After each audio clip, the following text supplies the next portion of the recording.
Right now, somewhere on Earth, an asteroid is missing you by millions of miles. You never think about it. You go about your day. But 66 million years ago, one asteroid did not miss. It hit. And the strange part isn't that it hit. The strange part is how close it came to missing entirely. 6 hours. That's the number scientists keep coming back to. Not 6,000 years, 6 hours.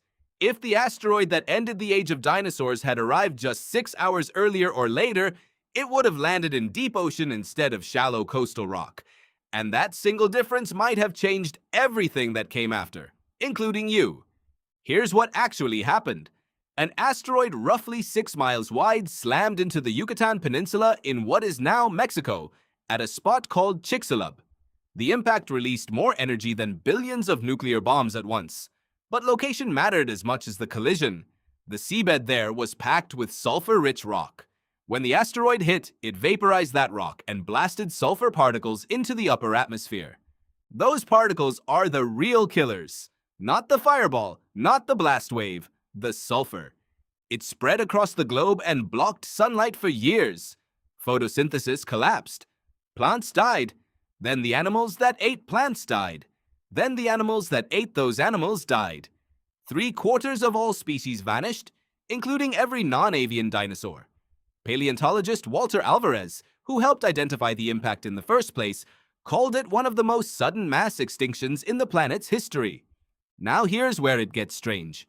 Researchers led by geophysicist Kiyoshi Tsujino simulated where a similar asteroid could have landed at slightly different points in Earth's rotation.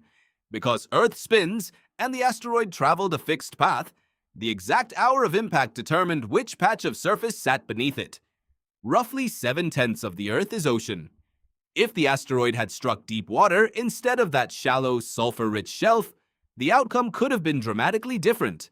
Deep ocean impacts release mostly water vapor, not sulfur aerosols. Water vapor causes warming, not the years-long darkness that starved the planet. The dinosaurs might have survived an impact like that. Think about that.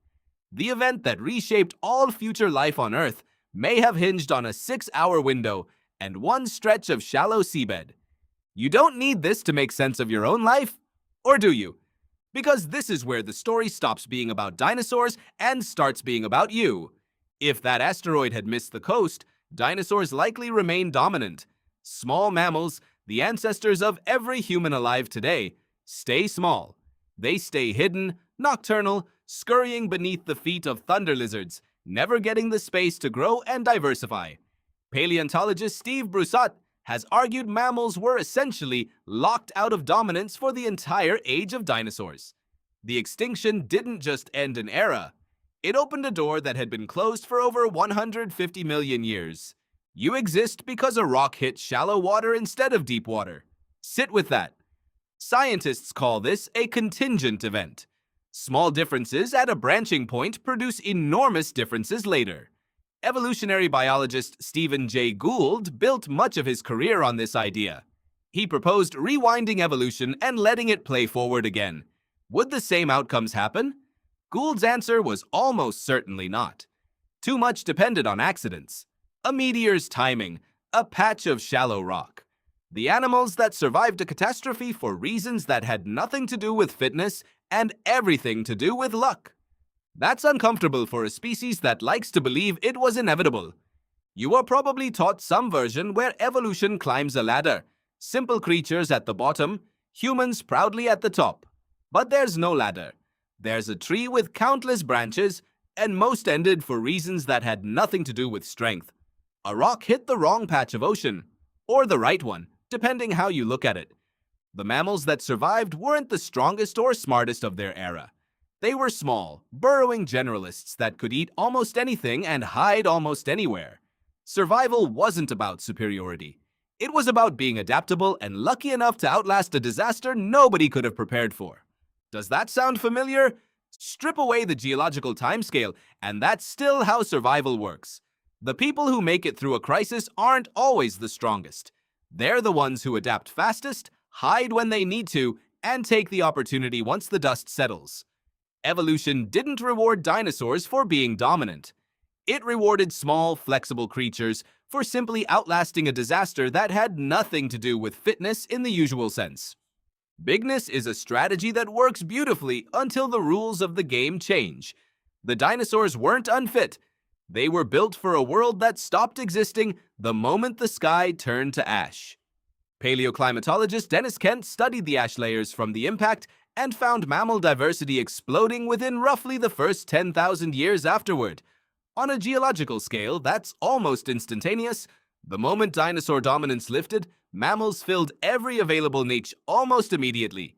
Bigger bodies, new diets, new environments. The blueprint for bats, whales, and primates began taking shape as soon as the smoke cleared. You are the result of that explosion. Every hand that has held a tool, every voice that has told a story around a fire, traces back to small creatures that happened to survive a 6-hour window of cosmic timing. Now flip the scenario. Imagine the asteroid hit deep ocean instead. The sulfur stays underwater. Sunlight keeps reaching the surface. The dinosaurs keep dominating the land for millions of years longer. Small mammals stay small because there's no empty space to grow into. In that version of Earth, does anything resembling you exist? Some researchers, including evolutionary biologist Jonathan Losos, point out that intelligence has evolved independently in multiple lineages: birds, octopuses, primates, suggesting complex cognition isn't a fluke restricted to mammals. But the exact path that led to a tool-using, language-having primate required a very particular sequence of accidents. Remove one accident, and the chain could unravel into something unrecognizable. We will never know for certain. That's the nature of contingent history. You cannot rerun it. But here's what we do know. You're reading this sentence right now because a 6-mile-wide rock arrived at exactly the wrong moment in Earth's rotation, struck exactly the wrong patch of sulfur-rich seabed, and set off a chain of extinction and opportunity that eventually, after 66 million years, produced you. Tonight, when you turn off the light and lie in the dark, you probably won't think about any of this. You'll think about tomorrow, or a conversation, or nothing at all. But somewhere past the atmosphere, rocks are still drifting on paths nobody has mapped. Most will always miss. A few, across the planet's long history, have not. You are not the result of destiny. You are the result of timing. 6 hours, one way or the other, and none of this ever happens.